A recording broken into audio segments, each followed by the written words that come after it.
Ethan swallowed hard before answering, his voice dropping to barely above a whisper, yet somehow carrying to every corner of the hushed room. Sarah Chun. She works here sometimes in the kitchen. Something flickered in Vincent Romano's expression, gone so quickly it might have been imagined, but the boy caught it and found courage in that microscopic crack. His shoulders straightened slightly, gaining an inch of height that changed nothing physically, yet altered everything about the dynamic between them. I saw the black car outside our building last night, Ethan continued, his words gaining momentum now that he'd started speaking. The same one that parks here every Tuesday and Friday. The observation landed with unexpected weight, drawing a barely perceptible narrowing of Vincent's eyes that suggested the child had noticed more than he should have. One of the associates leaned forward as if to speak, but a subtle headshake silenced him before sound could form. Vincent reached for the glass of water beside his plate, his movements slow and deliberate, designed to communicate he wasn't reaching for anything threatening. He slid it across the polished table toward Ethan, the gesture carrying more meaning than words could convey. The boy stared at the offered glass, but made no move to accept it, his small frame rigid with the understanding that taking anything might signal trust he couldn't afford. The water sat untouched between them, a symbol of the chasm neither had yet decided to cross or acknowledge. A waiter materialized from the kitchen's direction, carrying plates destined for another table, but froze mid-step when he registered the scene unfolding at Vincent's table. His training warred with instinct, professionalism demanding he continue, while self-preservation insisted on retreat, until Vincent's subtle head movement released him to complete his task. Ethan's legs had begun to ache from standing so long, adrenaline no longer sufficient to mask the physical toll of his journey across town on foot. He'd walked 17 blocks through neighborhoods that grew progressively more dangerous as darkness fell, driven by singular purpose that overrode every survival lesson his mother had drilled into him about strangers and empty streets. The restaurant's other patrons had resumed their conversations in hushed tones, stealing glances toward the confrontation while pretending absorption in their own meals. Their curiosity manifested as performance, each diner playing the role of someone too sophisticated to openly stare, while their attention remained magnetically drawn to the boy who disrupted their evening's carefully constructed atmosphere. Vincent reached into his jacket pocket with deliberate slowness, extracting a handkerchief that he placed on the table between them without explanation. Ethan looked at the offered cloth in confusion until he realized his own face was streaked with tears. He hadn't noticed falling, his body expressing distress his mind refused to acknowledge. Vincent leaned back in his chair with calculated ease, the leather creaking softly beneath his weight as he continued to assess the boy who refused to retreat. His fingers drummed once against the table's edge, a rhythm that his associates recognized as the precursor to decisions that altered lives. The chandelier above cast shadows across his face that made reading his thoughts impossible. "You believe one of my men hurt your mother," he said, the statement hanging in perfumed air, thick with tension and expensive cologne. Ethan nodded, his jaw set with determination that seemed borrowed from someone much older, someone who had learned that silence could be as damaging as action. His eyes never left Vincent's face, searching for something he couldn't name, but would recognize if he found it. "I don't believe things," Vincent continued, his voice dropping to a register that made everyone lean slightly forward to catch each word. "I verify them." The distinction seemed lost on the boy at first, but understanding dawned slowly across his young features like sunrise breaking through storm clouds. He processed the implication that truth mattered here, that accusations without foundation would be treated differently than those with substance. Vincent gestured to the associate on his left, a man with silver threading his temples and scars that spoke of decades in service. The associate rose without hesitation, extracting a phone from his jacket, with movements that suggested he'd performed this ritual countless times before. "Describe the car," Vincent commanded Ethan, his attention now fully focused on extracting details that would either validate or dismantle the boy's story. Ethan's response came quick and precise, demonstrating an eye for detail that surprised even the hardened men at the table. Black sedan, scratched rear bumper on the driver's side, license plate starting with 73H.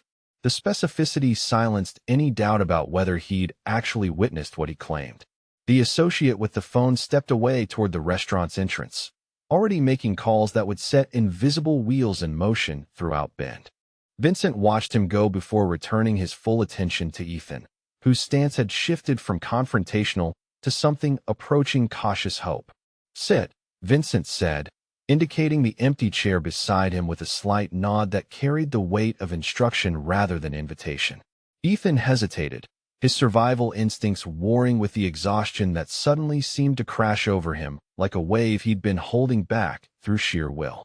He moved to the chair slowly, perching on its edge, as if ready to bolt at the first sign of danger.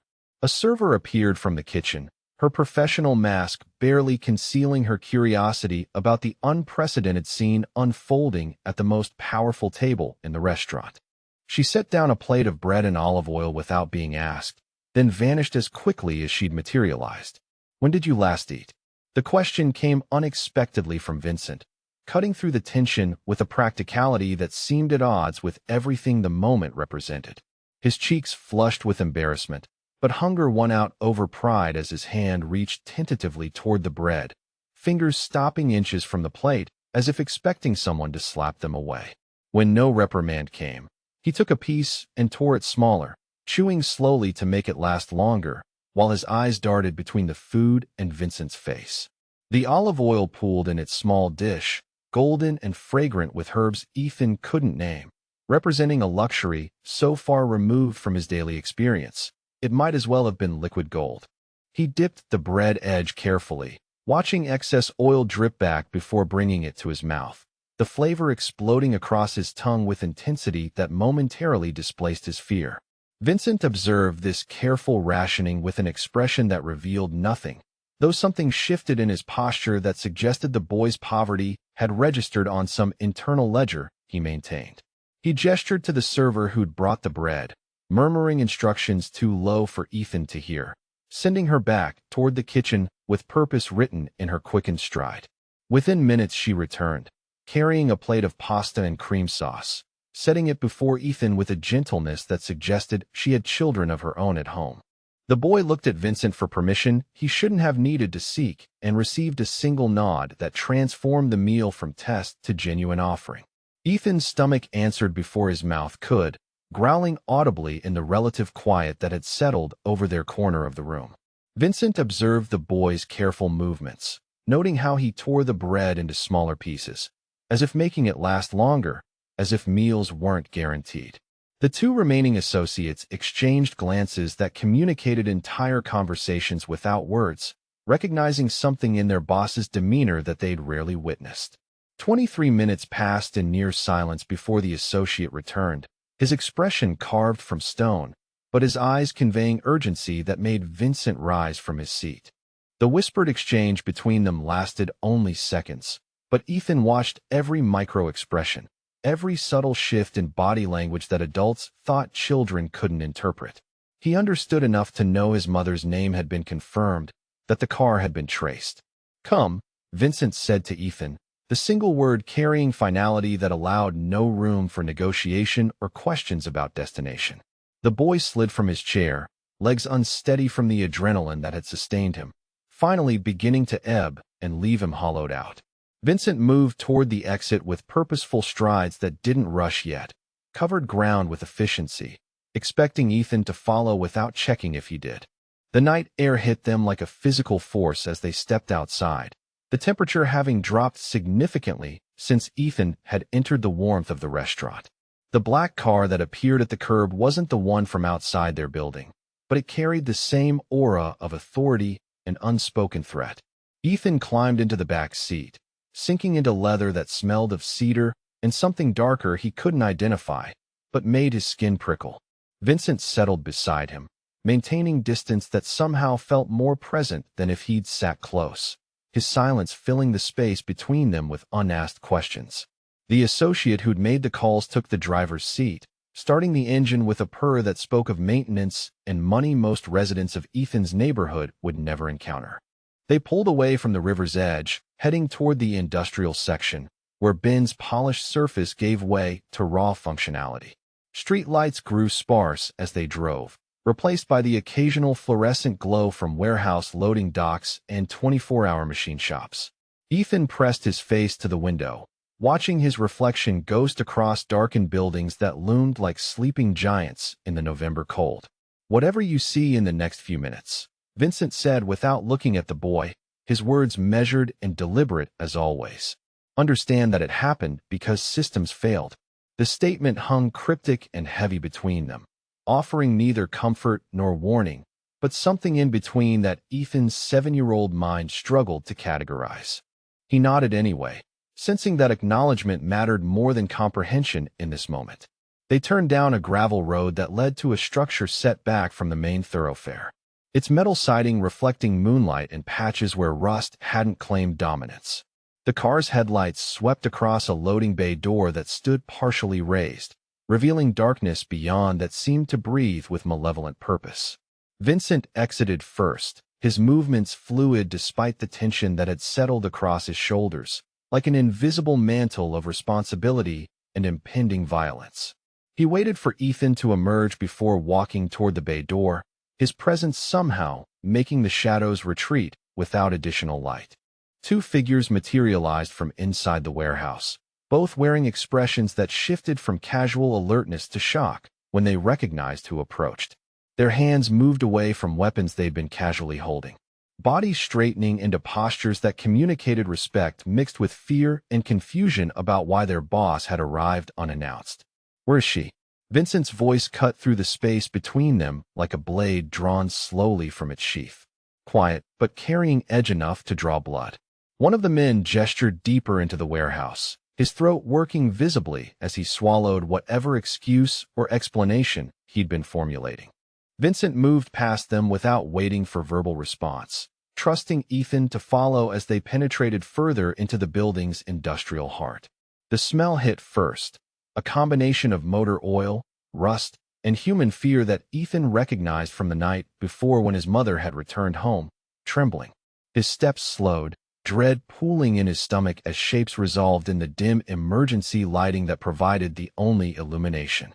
Sarah Chun sat bound to a metal chair in the center of the space, her head hanging forward so dark hair obscured her face, wrists secured with zip ties that had cut into her skin.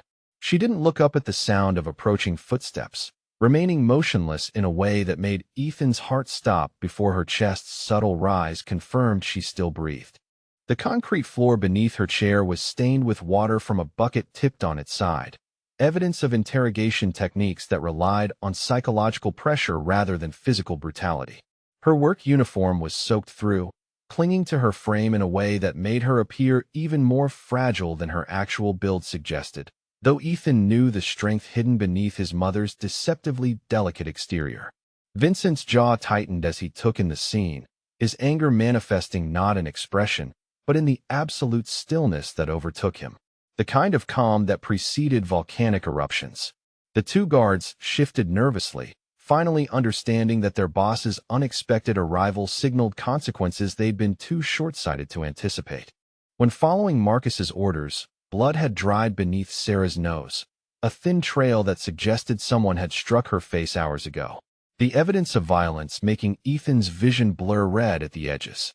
His small hands clenched into fists that could do nothing against grown men. Fury and helplessness warring inside his chest until he couldn't distinguish between the two emotions anymore. The emergency lighting cast shadows that moved with disturbing independence, creating the illusion of additional figures lurking in the warehouse's darker corners, where industrial equipment loomed like sleeping monsters. Somewhere in the building's depths, machinery hummed with low-frequency vibration that Ethan felt through his shoes, the sound underlining this moment with mechanical indifference to human suffering.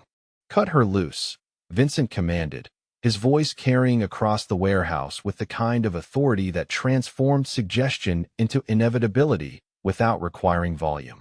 The two men who'd been standing guard exchanged uncertain glances before one produced a folding knife from his pocket, moving towards Sarah with visible reluctance. His hands shook slightly as he severed the plastic restraints, the sound of each tie snapping, punctuating the heavy silence that had settled over the space. Ethan broke free from where he'd been frozen, rushing forward before anyone could stop him, his small body colliding with his mother's knees. Sarah's head lifted at the impact, confusion giving way to recognition that flooded her features with relief and terror in equal measure. "Baby, what are you doing here?" Her voice emerged and fractured, as if speaking required navigating around broken glass lodged in her throat. Vincent watched the reunion with an expression that revealed nothing, though his jaw tightened almost imperceptibly when Sarah's eyes met his over Ethan's head. The look she gave him contained questions layered so deep they'd take hours to excavate. But beneath them all was the fundamental one that mattered most. "Your son has impressive observation skills," Vincent said, addressing Sarah directly for the first time, while Ethan clung to her with the desperate strength of someone who'd believed he might never hold her again. Sarah's gaze shifted to the two men who'd been keeping her captive, her expression hardening into something that suggested she'd remember their faces for whatever remained of her life. They couldn't meet her eyes, both finding sudden interest in the oil-stained concrete beneath their feet. "Who authorized this?" Vincent turned to face them fully now, his posture shifting subtly into something more dangerous than his previous calm had suggested possible. The taller of the two men cleared his throat, words coming out strangled and desperate. "Marcus said she'd seen something during a delivery last month, that she posed a risk to operations." The name landed like a stone thrown through glass, shattering whatever thin pretense of legitimacy might have existed for Sarah's imprisonment. Vincent's expression transformed from neutral assessment to cold calculation that made the temperature in the warehouse seem to drop several degrees. His movements carried the efficiency of someone executing a protocol they'd rehearsed, but hoped never to implement. Each gesture economical and precise, as he relayed coordinates and instructions to whoever answered his call. The conversation lasted less than 30 seconds, but its brevity only emphasized the weight of what had been set in motion with those few exchanged words. The taller guard began backing toward the warehouse's rear exit, his survival instinct finally overriding whatever loyalty or fear had kept him in place until now. He made it 3 steps before Vincent's voice stopped him without rising in volume, the command carrying authority that transformed his legs to concrete mid-stride. "Marcus operates on fear rather than intelligence," he explained, his tone suggesting this represented a failure of character rather than simple strategic error. "What happens to him?" Sarah found herself asking despite uncertainty about whether she truly wanted to know the answer. "That depends on many factors," Vincent said, his vagueness deliberate and somehow more unsettling than explicit description would have been. "But you won't see him again." The promise carried absolute certainty that made Sarah's stomach tighten with understanding about the kind of finality his words implied. She looked away first, unable to hold his gaze while processing the reality that her safety had been purchased with someone else's destruction. "The restaurant," she began, then stopped, unsure how to articulate the question about whether she still had employment, or if that life had ended the moment Marcus decided she represented a threat. "We'll hold your position," Vincent finished for her, demonstrating the kind of awareness that suggested he'd already considered practical concerns she was only beginning to catalog with appropriate compensation for missed shifts. Sarah laughed once, a sound without humor that acknowledged the absurdity of discussing payroll after being held captive in a warehouse. The laugh died quickly, replaced by silence that felt less hostile than the one that had preceded it. "I don't understand any of this," she admitted, exhaustion stripping away her ability to maintain pretense or careful social navigation around dangerous truths. Vincent moved further into the room, finally maintaining distance, but closing the gap enough that conversation no longer required raised voices. "Your son walked into a room full of armed men and grabbed my tie," he said, something resembling admiration threading through his measured tone. "He's 7. Sarah encountered as if age explained or excused the recklessness that had somehow resulted in her freedom rather than compounding tragedy. "Exactly," Vincent replied, the single word carrying meaning that suggested Ethan's youth made his courage more remarkable rather than less. That innocence weaponized by desperation possessed power that calculated violence couldn't match. 5 days passed before Sarah felt steady enough to venture beyond the safe house's carefully maintained perimeter. 5 days of healing skin and processing trauma that kept reshaping itself every time she closed her eyes. The doctor had come and gone 3 times, asking no questions beyond those relevant to her physical recovery. His discretion purchased long before he'd arrived. Ethan had returned to school on the 3rd day, driven by one of Vincent's associates, who looked distinctly uncomfortable, navigating elementary school pickup protocols. The boy had adjusted with the resilience children possess when adults provide no alternative, asking questions Sarah couldn't fully answer about when normal would resume. The decision to return to the restaurant came suddenly, crystallizing over breakfast when Sarah realized she couldn't hide indefinitely from the place where her life had fractured. She dressed carefully, choosing clothes that covered the fading bruises while maintaining the professional appearance the restaurant's atmosphere demanded. Walking through the front entrance felt surreal, as if she'd stepped into a parallel version of reality, where everything looked identical, but operated under different physical laws. Staff members she'd worked beside for months offered tentative smiles that contained pity and curiosity in equal measure, making her skin itch with the awareness of being discussed. The kitchen manager appeared within minutes, his relief visible as he ushered her toward his cramped office and closed the door against interested ears. "We weren't sure you'd come back," he admitted, running a hand through thinning hair in a gesture that spoke of stress she'd inadvertently caused. "I need to work," Sarah said simply. The truth of it undeniable, even as she recognized the complicated layers beneath the statement about identity and normally, and refusing to let fear dictate her existence. He nodded, understanding more than she'd actually spoken, then explained her schedule had been adjusted to day shifts exclusively, no evenings or late nights. The change came without explanation, but its source was obvious. Protection implemented without requiring her request or consent. She worked through lunch service with mechanical efficiency, muscle memory carrying her through tasks, while her mind wandered paths she couldn't quite follow to conclusions.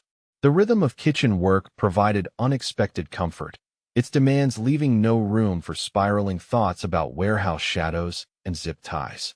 When the lunch rush ended and the kitchen staff took their break, Sarah found herself unable to sit still, restless energy driving her toward movement. She pushed through the door, separating kitchen from dining area, intending only to walk the perimeter and breathe air less saturated with cooking oil. Vincent sat at his usual table despite the early hour. Paperwork spread before him in organized chaos that suggested business conducted away from traditional offices. He looked up when she entered, some quality of awareness making him track her movement before her presence could logically register. The safe house had been abandoned after the first week. Sarah returning to her own apartment to find the lock changed and a new deadbolt installed that felt heavier than the old one. The laundrette appeared on a Tuesday morning in the industrial quarter where businesses struggled to survive between quarterly tax assessments and rising rent. Its sign hung slightly crooked above a door painted deep blue. The color choice deliberate in its refusal to blend with the grays and browns dominating the neighborhood. Sarah discovered it while taking an unfamiliar route home from the market, her arms full of groceries that threatened to tear through recycled paper bags. She stopped walking when the sign registered, her breath catching on recognition she couldn't immediately explain until details aligned into understanding. The property had been vacant for 8 months, its previous owner fleeing debt collectors who'd eventually seized equipment that wasn't worth the effort of resale. Now machines hummed behind clean windows, their industrial efficiency speaking of recent installation and careful selection by someone who understood commercial laundry operations. A small card taped to the door listed operating hours and prices that undercut every competitor within 10 miles, making survival possible where profit would take longer to materialize. No owner's name appeared anywhere on the signage, just a phone number that connected to an answering service. When Sarah called from the sidewalk, she entered slowly, the bell above the door announcing her presence to the empty space where washers churned through their cycles with rhythmic precision. The smell of industrial detergent mixed with something cleaner underneath, perhaps hope or possibility, or the scent of second chances that couldn't be bottled. A woman emerged from the back office, middle-aged with capable hands and eyes that assessed Sarah with professional interest rather than personal curiosity. "We're hiring if you're looking," she said without preamble, as if reading intention from body language alone. "I have a job," Sarah replied automatically, then found herself adding, "but I might know someone who needs work." The woman nodded, producing a business card from her apron pocket with contact information and an invitation to call anytime. Sarah accepted it, fingers brushing paper that felt heavier than its physical weight could account for. Understanding settling over her like snow, accumulating in silence. That evening, she stood in her kitchen staring at the card while Ethan worked on homework at their small table, his concentration absolute as he navigated multiplication tables that seemed more comprehensible than the adult world he'd glimpsed. The button from Vincent's shirt sat in a dish beside the sink, where she'd placed it without conscious decision, its presence a reminder of debts that couldn't be calculated. "Mom," Ethan's voice pulled her back to the present. His pencil paused mid-quation as he watched her with concern that children shouldn't need to carry. "Just thinking, baby," she assured him, forcing a smile that felt more genuine than she'd expected, some knot inside her, loosening fractionally. The next morning, she detoured past the laundrette again, this time, noting details she'd missed during the initial shock of discovery. The security cameras mounted at corners, discreet but comprehensive in their coverage. The reinforced door frame that spoke of protection without broadcasting vulnerability. The way the location sat positioned between her apartment and Ethan's school. Geography transformed into strategy. She called the number that afternoon during her break, speaking with the manager who'd been expecting her contact as if their meeting had been predetermined. A position was available, hours flexible around her restaurant schedule, pay that matched what she currently earned for half the physical demand. Sarah accepted without negotiating, understanding that some gifts arrived wrapped in employment contracts, that dignity could be preserved through the fiction of earned wages. She would work both jobs because pride demanded it, because she needed to prove to herself that survival didn't require constant rescue. The restaurant kitchen felt different when she returned to finish her shift, as if the space had shifted slightly while she'd been away making phone calls that rearranged her future. Her coworkers noticed the change in her posture, the way she moved through tasks with energy that had been absent since her return. When Vincent appeared for an early dinner that evening, their eyes met across the dining room for a brief moment before she retreated to the kitchen. No words were exchanged, no acknowledgement beyond that single glance that communicated understanding too complex for language to contain. The threat materialized on a Thursday afternoon when Ethan's school called to report he'd never arrived for dismissal despite being present during morning attendance. Sarah's hands went numb, gripping the phone, her vision tunneling as the receptionist's concerned voice outlined the timeline of his disappearance and the security footage being reviewed. She was halfway to her car when her phone buzzed with a text from an unknown number containing only an address in the industrial district and a timestamp 30 minutes in the future. Her fingers shook so badly, she could barely type a response before realizing none was expected or wanted. The drive passed in dissociated fragments, traffic lights and turn signals registering only as obstacles between her current location and wherever Ethan had been taken. Her mind supplied 1,000 scenarios, each more horrific than the last, until she forced herself to breathe and focus on navigation alone. The address led to a shipping facility that looked abandoned, its loading docks empty, and parking lot cracked from seasons of neglect and insufficient maintenance. Sarah's car felt exposed pulling into the open space, every instinct screaming that visibility meant vulnerability she couldn't afford. Vincent's vehicle sat near the building's main entrance, its presence simultaneously terrifying and reassuring in ways that tangled her thoughts into knots. She parked beside it and emerged into cold air that bit through her jacket. November asserting dominance as winter approached. The door opened before she reached it, Vincent appearing in the frame with an expression that stopped her forward momentum. "He's safe," he said immediately, recognizing panic when he saw it and addressing the primary concern before others could spiral. Relief made her knees weak, but she steadied herself against the doorframe and demanded, "Where is he?" "Inside with my driver," Vincent answered, stepping back to allow her entry into a space that smelled of dust and motor oil and recent violence she couldn't yet see evidence of. Ethan sat on a metal folding chair, clutching a juice box that someone had provided while adults handled situations he shouldn't have witnessed. He looked up when Sarah entered, his expression caught between relief and residual fear that hadn't fully processed what had almost happened. She crossed the distance and pulled him against her, feeling his small body trembling despite his attempts to appear brave. Over his head, she met Vincent's eyes, questions forming that she wasn't certain she wanted answered in her son's presence. Someone from Marcus's crew decided to send a message, Vincent explained, his tone flat and factual, reporting rather than editorializing about the attempted kidnapping that had been intercepted. They won't send another.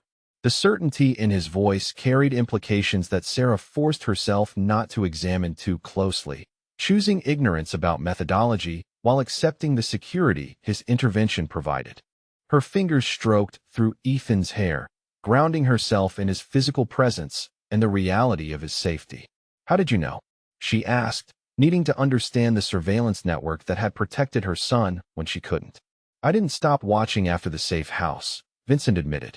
The confession delivered without apology or expectation of gratitude, simply stated as fact about precautions he'd implemented without requesting permission.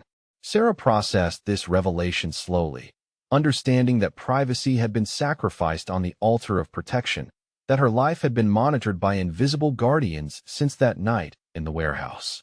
The violation should have angered her, but exhaustion and relief left no room for outrage she couldn't sustain. "Thank you," she said finally, the words inadequate but necessary. Acknowledgement of debt that kept accumulating faster than she could calculate repayment terms.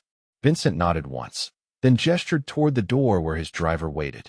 "I'll have someone follow you home," he stated, the sentence structured as information rather than suggestion that could be declined. She didn't argue, gathering Ethan and moving toward the exit while Vincent remained in the warehouse's interior, where she suspected other business still required his attention. The drive home passed in silence, her son processing trauma in whatever way 7-year-olds manage such things, while a black sedan maintained discreet distance 3 car lengths behind. Winter settled over Bend with the inevitability of seasons unconcerned with human drama, painting the Cascade Peaks in white that reflected sunlight until looking directly at them required squinting. The restaurant thrived against economic projections, its customer base growing through word-of-mouth recommendations from people who appreciated quality service at fair prices. Sarah found rhythm in dividing her time between the restaurant's controlled chaos and the launderette's methodical routines, each job providing something the other lacked. Ethan had stopped asking when the car would stop following them to school, accepting its presence as part of their new reality, the way children adapt to divorce or relocation. "The button you returned was from my favorite shirt." The confession hung in the cold air between them, vulnerable in its admission of attachment to material objects, suggesting that perhaps he too collected small reminders of the night that had altered multiple trajectories. She smiled slightly, understanding passing between them that required no verbal acknowledgement. Inside the restaurant's warmth, she resumed her position with renewed focus, but part of her awareness remained in that alley where smoke had curled into darkness and truths had been exchanged in fragments. When her shift ended hours later, she walked to her car and noticed for the first time the small object hanging from Vincent's rearview mirror in the vehicle parked 3 spaces away. A button on a thin thread swaying slightly in the heating system's artificial breeze, visible through his windshield like a message written in a language only they could read. Thank you all for following this story until the very end. If you enjoyed Ethan and Sarah's journey, write in the comments what part touched you the most and where you're watching from. Don't forget to like, subscribe, and share this video because your support means everything and helps me bring you more stories like this. 3 months passed before Marcus made his final mistake. The kind of error that criminals with more intelligence than desperation learn to avoid. But Marcus had never possessed the patience required for careful planning. His crew had been systematically dismantled since the warehouse incident, associates disappearing into federal custody or simply vanishing altogether, leaving him increasingly isolated and reckless. Sarah had grown comfortable with the rhythm of her dual employment, dividing days between the restaurant's familiar chaos and the launderette's meditative cycles.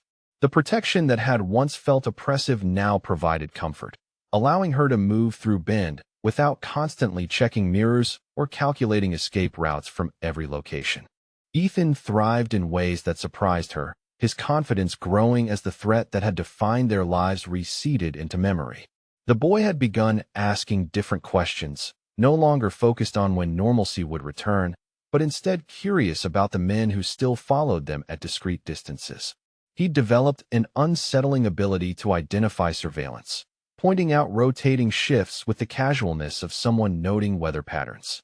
Sarah wasn't certain whether this represented adaptation or concerning premature sophistication about dangers children shouldn't need to understand. Vincent appeared at the restaurant less frequently, his business apparently requiring attention in other cities. Other complications that didn't involve single mothers and precocious 7-year-olds. When their paths did cross, conversations remained brief and professional, acknowledgments weighted with unspoken recognition of debts that couldn't be formally cataloged. The attack came on a Tuesday evening when Sarah worked late at the laundrette, cleaning machines and reconciling daily receipts, while Ethan completed homework at a folding table she'd set up in the back office. The building's isolation, which had once seemed protective, became liability when 3 men appeared at the reinforced door with tools designed to breach security that hadn't anticipated this level of determination.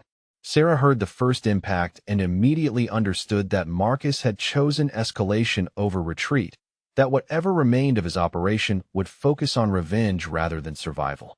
She moved to the office where Ethan sat absorbed in mathematics problems, his pencil moving across paper with concentration that made her heart ache for the innocence they'd lost.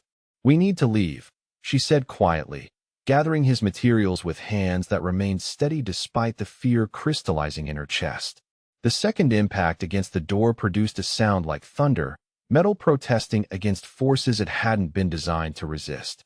Ethan looked up from his homework with eyes that processed threat assessment faster than any child should need to manage, understanding immediately that this wasn't practice or precaution, but genuine emergency requiring immediate action. They moved toward the back exit, Sarah's mind calculating distances and obstacles, while hoping the surveillance network Vincent had implemented would respond before Marcus's desperation overwhelmed their preparations. The rear door opened to reveal 2 more figures waiting in the alley, their positioning suggesting coordination that spoke of military training rather than typical criminal improvisation. Sarah recognized the tactical deployment, understood that Marcus had recruited expertise his previous crew had lacked, that this represented final gambit rather than preliminary probe. She pulled Ethan back into the laundrette's interior, mind racing through options that seemed to narrow with each passing second. The front door finally surrendered to assault, admitting 3 men whose movements communicated lethal purpose rather than intimidation tactics. Marcus himself appeared last, his face bearing evidence of weeks spent planning revenge while his organization crumbled around him. The desperation Sarah had expected to see had transformed into something more dangerous, calm focus that suggested he'd made peace with consequences and committed fully to destruction. His eyes found hers across the space between industrial machines, recognition passing between them that acknowledged this confrontation had been inevitable since that first night in the warehouse. She positioned herself between him and Ethan, understanding that maternal instinct provided no actual protection against armed men, but unable to resist the biological imperative to shield her child from threat. "You cost me everything," Marcus said, his voice carrying anger that had fermented into something toxic and patient. The words delivered without heat, statement of fact that explained rather than accused, as if revenge represented logical conclusion rather than emotional response. Sarah didn't reply, saving energy for whatever opportunity might present itself, while calculating whether the laundrette's industrial equipment might provide cover or simply obstacles that delayed inevitable outcome. Marcus gestured to his men, movements economical and practiced, indicating this scene had been rehearsed in imagination, if not reality. The first gunshot came from outside rather than within, sharp crack that penetrated the building's walls and made everyone freeze in recognition that the tactical situation had suddenly shifted. Marcus's expression transformed from confident control to concerned calculation as additional shots followed, suggesting the surveillance network had indeed responded with efficiency that his planning hadn't anticipated. Sarah understood that Vincent's protection extended beyond passive observation to active intervention, that decisions made in warehouse shadows weeks ago continued generating consequences in present moments. The front door exploded inward with force that suggested explosives rather than battering rams, admitting figures in tactical gear whose movements demonstrated professional training that dwarfed Marcus's recruited expertise. Vincent appeared behind them, his presence transforming chaos into controlled violence that swept through the launderette with surgical precision. Sarah pulled Ethan behind a commercial washing machine, shielding him from sights that would require years of therapy to process, while hoping his 7-year-old mind would be resilient enough to survive whatever trauma these moments created. The engagement lasted less than 3 minutes. Professional efficiency eliminating Marcus's final gambit with ruthlessness that left no room for negotiation or surrender. When silence returned to the launderette, broken only by the mechanical hum of machinery that had continued operating throughout the violence, Sarah found herself alone with Ethan among evidence of decisions that couldn't be undone. Vincent appeared at their hiding place, his expression unreadable as he assessed their condition with eyes that cataloged injury and shock with clinical detachment. "It's finished," he said simply, the words carrying finality that extended beyond immediate threat to encompass whatever organizational structure Marcus had represented. Sarah nodded, understanding, while simultaneously processing that this conclusion meant freedom from surveillance and protection that had become routine rather than remarkable. The thought brought relief mixed with unexpected anxiety about returning to self-reliance after months of invisible guardianship that had enabled normalcy she'd forgotten to appreciate until its removal seemed imminent. Ethan emerged from behind the washing machine with composure that struck Sarah as simultaneously impressive and concerning, his young mind apparently cataloging violence as another data point in an education that had diverged far from typical childhood experience. He looked at Vincent with expression combining gratitude and assessment, processing the man who'd saved their lives as both protector and source of complications that had necessitated salvation. The complexity of emotion seemed beyond 7-year-old capacity, yet appeared entirely natural given circumstances that had shaped his recent development. The cleanup proceeded with efficiency that suggested Vincent's organization possessed protocols for managing aftermath that extended beyond immediate violence to encompass evidence disposal and narrative construction that would satisfy whatever investigations might follow. Sarah found herself relocated to a hotel, while crime scene technicians removed traces of events that officially would never have occurred in locations that remained undisturbed by police inquiry or media attention. The professional competence struck her as both reassuring and unsettling. Recognition that protection came embedded within systems that operated beyond conventional law enforcement or social contracts.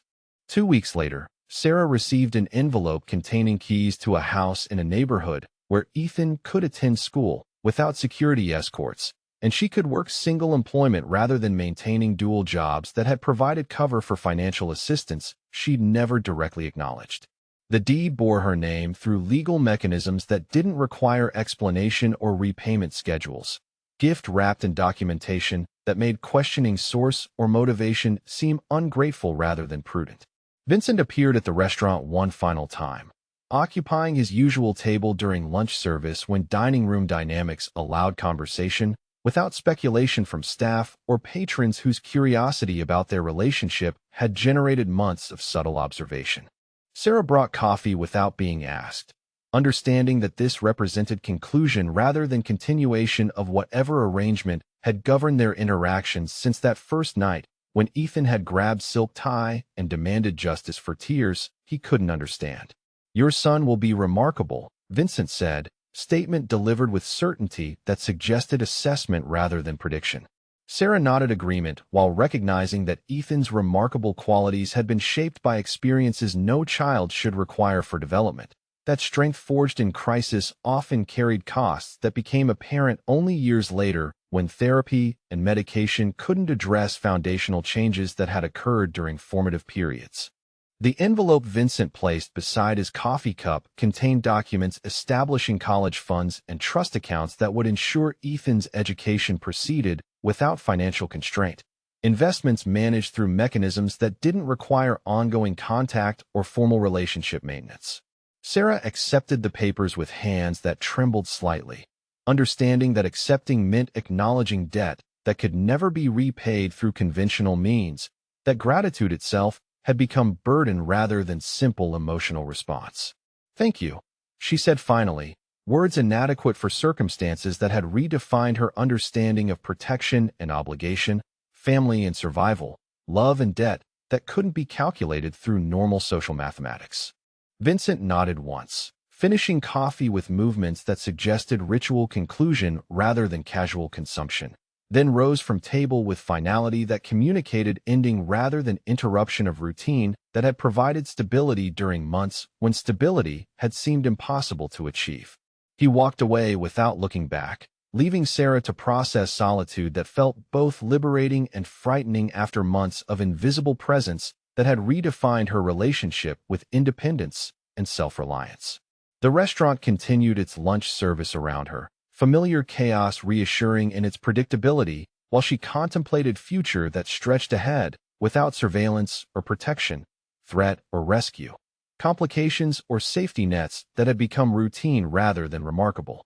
That evening, she picked up Ethan from school in her own car, without checking mirrors for following vehicles or calculating alternative routes in case pursuit required evasion.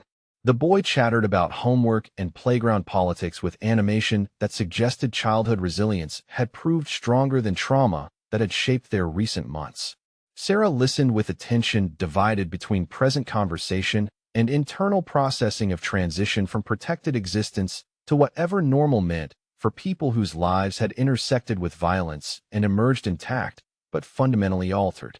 The house Vincent had provided sat in quiet neighborhood, where children played in yards without supervision and parents worked jobs that didn't require carrying weapons or maintaining cover stories about employment that concealed protection arrangements. Sarah and Ethan moved through rooms that smelled of fresh paint and possibility, exploring space that belonged to them through legal mechanisms they didn't need to understand or question, gift that came without conditions or expectations beyond acceptance that some debts transcended conventional repayment. 3 years passed before Sarah understood that the protection had never actually ended, only become invisible enough that she could maintain illusion of independence while continuing to benefit from oversight that operated beyond her awareness or gratitude. Ethan grew into a teenager whose confidence and competence consistently impressed teachers who had no context for understanding how survival skills had shaped academic achievement and social development in ways that made him remarkable without appearing damaged. The restaurant where Sarah had worked closed eventually, replaced by development that transformed familiar neighborhood into something unrecognizable to longtime residents who'd provided texture and community that gentrification couldn't replicate. She found new employment that paid better and required fewer hours, position that seemed designed for her qualifications despite competitive market that should have made such opportunities rare for someone without formal credentials or professional networks. Vincent appeared once more, years later, at Ethan's high school graduation, where he sat in back row with expression combining pride and assessment as he watched boy who'd grabbed his tie transform into young man whose potential seemed unlimited by circumstances that should have constrained development through poverty and instability. After ceremony concluded and families dispersed to private celebrations, he approached Sarah with measured steps that suggested uncertainty about welcome or appropriateness of contact after years of mutual absence. "He's everything I expected," Vincent said, words carrying weight that acknowledged role in shaping outcome through intervention that had prevented tragedy from defining trajectory that now pointed toward achievement and possibility rather than survival and limitation. Sarah nodded agreement, while processing emotion that combined gratitude with sorrow for complexity that had shaped their lives through decisions made in moments of crisis when conventional choices hadn't existed. Ethan spotted Vincent across parking lot and moved toward them with confident strides that demonstrated growth that had occurred during years when protection had operated beyond awareness or acknowledgement.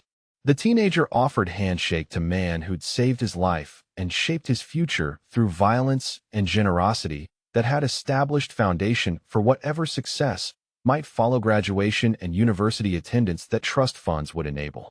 "Thank you," Ethan said simply, words carrying maturity that suggested understanding of debt that couldn't be repaid, but could be acknowledged with grace that honored sacrifice while accepting gift that made future possible. Vincent accepted handshake with expression that revealed nothing while conveying everything about pride and satisfaction that came from decisions made correctly during moments when wrong choices would have produced consequences too terrible to contemplate. The three of them stood together for a moment that acknowledged shared history, while recognizing different futures that would diverge from this point toward destinations that might never again intersect despite connections that would remain permanent regardless of physical proximity or continued contact. Sarah understood that this represented conclusion of story that had begun with child's desperate courage and mother's determination to protect innocence that circumstances had threatened to destroy. Vincent walked away for final time, disappearing into crowd of families celebrating achievement while carrying knowledge that his intervention had made celebration possible rather than memorial service that different choices would have required. Sarah watched him go with emotions too complex for simple categorization, understanding that love sometimes manifested through violence and protection sometimes required accepting help that came with costs that couldn't be calculated through normal social mathematics.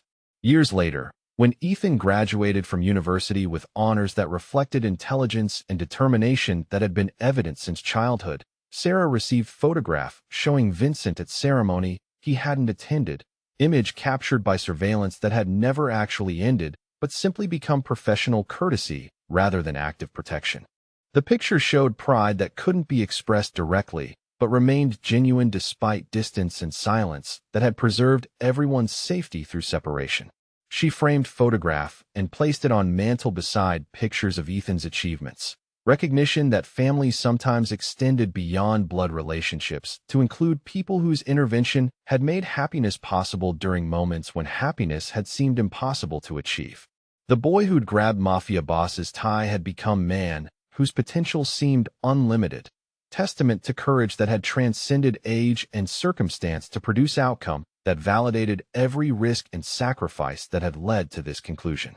The button that had started everything sat in jewelry box, where Sarah kept mementos that marked important transitions, reminder that sometimes smallest gestures carried weight that changed everything. She would touch it occasionally when cleaning or rearranging possessions, remembering night when truth had been exchanged in fragments and understanding had passed between strangers who'd become something more complex than friends, but simpler than family. Outside their window, snow continued falling on mountains that had witnessed everything while remaining unchanged, indifferent to human drama that had played out in warehouses and restaurants, laundrettes and schools, graduation ceremonies and quiet moments when people processed gratitude too large for words. The world continued operating according to principles that didn't account for miracles that occurred when ordinary people made extraordinary choices during moments when choices determined whether stories ended in tragedy or triumph. Thank you for staying with us through this complete journey of courage, protection, and the bonds that form when strangers become family through circumstances that test the limits of what love can accomplish. If this story moved you, share your thoughts about which moments touched your heart and reminded you that sometimes the most dangerous risks lead to the most beautiful rewards. Don't forget to subscribe and share this video so we can continue bringing you stories that celebrate the resilience of the human spirit and the power of unexpected connections to transform lives.